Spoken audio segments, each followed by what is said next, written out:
Hai girls, ketemu lagi di Cewek Banget Update cuma di official YouTube channel cewekbanget.id. Cewek Banget Update hari ini akan membahas tentang isu seputar biaya kuliah di perguruan tinggi negeri yang melalui seleksi jalur mandiri. Yuk simak video selengkapnya. Seperti yang sudah dibahas pada video sebelumnya, salah satu jalur masuk perguruan tinggi negeri yang bisa dicoba adalah jalur mandiri. Namun, beberapa waktu lalu, muncul pertanyaan di sosial media terkait besaran uang pangkal yang akan dikenakan jika lolos ujian mandiri.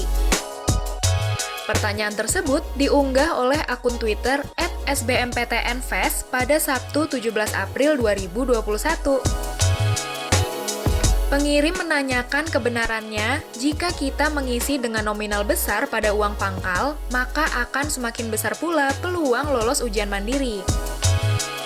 Menanggapi pertanyaan tersebut, terdapat jawaban dari akun-akun yang membenarkan, namun ada juga yang menyanggah. Ketua Pelaksana Lembaga Tes Masuk Perguruan Tinggi Negeri atau LTMPT, Budi Prasetyo mengungkapkan, pihaknya enggak memfasilitasi jalur mandiri dari masing-masing perguruan tinggi negeri atau PTN. Dia juga menambahkan, khusus jalur SNMPTN dan SBMPTN, masalah pembiayaan setelah diterima semua ditentukan oleh masing-masing PTN.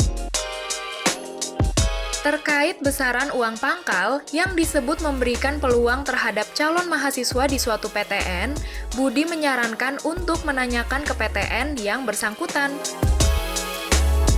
Melansir dari kompas.com, Kepala Biro Komunikasi Institut Pertanian Bogor atau IPB, Yatri Indah Kusumastuti mengungkapkan bahwa besaran uang pangkal enggak berpengaruh pada peluang masuk calon mahasiswa di lingkungan IPB.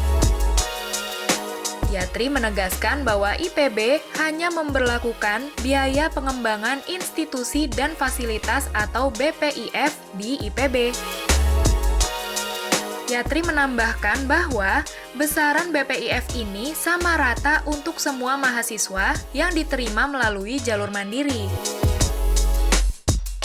Sedangkan menurut Kepala Bagian atau Kabak Humas dan Protokol Universitas Gadjah Mada atau UGM, Iva Aryani mengatakan bahwa UGM bakal membuka jalur mandiri.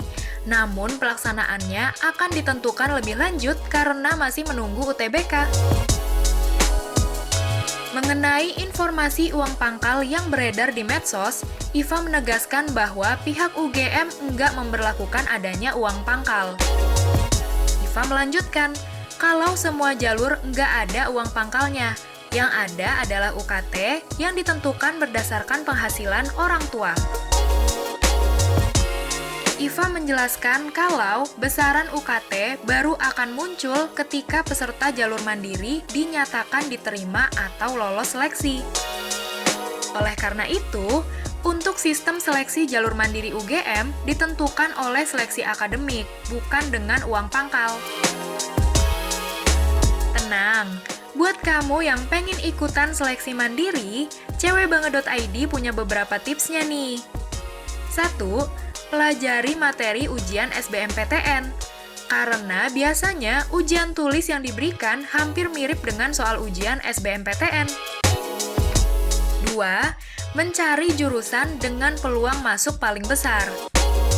3. Menggali informasi seputar kampus dan jurusan yang ditarget. 4. Mempertimbangkan kampus swasta berkualitas yang menawarkan kualitas skill pada lulusannya. 5. Tetap serius dan jangan anggap sepele. 6. Memiliki keseriusan persiapan akademik yang cukup. Dan yang terakhir, pastikan nggak ada masalah soal dana, karena biaya kuliah jalur mandiri akan lebih besar dibanding mereka yang masuk lewat jalur SNMPTN dan SBMPTN. Jadi sebaiknya kumpulkan informasi estimasi biaya kuliah dari jalur mandiri ya. Nah, itu dia tadi informasi dan tips lengkapnya girls. Tetap semangat belajar dan jangan lupa berdoa ya. Cewekbanget.id juga nggak pernah lupa nih untuk mengingatkan kamu supaya tetap mematuhi protokol kesehatan dengan rajin mencuci tangan, memakai masker, menjaga jarak, menjauhi kerumunan, dan membatasi mobilitas. Kamu juga harus tetap update informasi ya, dengan rajin mampir ke websitenya cewekbanget.id, lalu follow semua akun sosial medianya cewekbanget.id, dan yang terakhir, jangan lupa untuk subscribe channel YouTube-nya cewekbanget.id. Sampai ketemu di Cewek Banget update selanjutnya.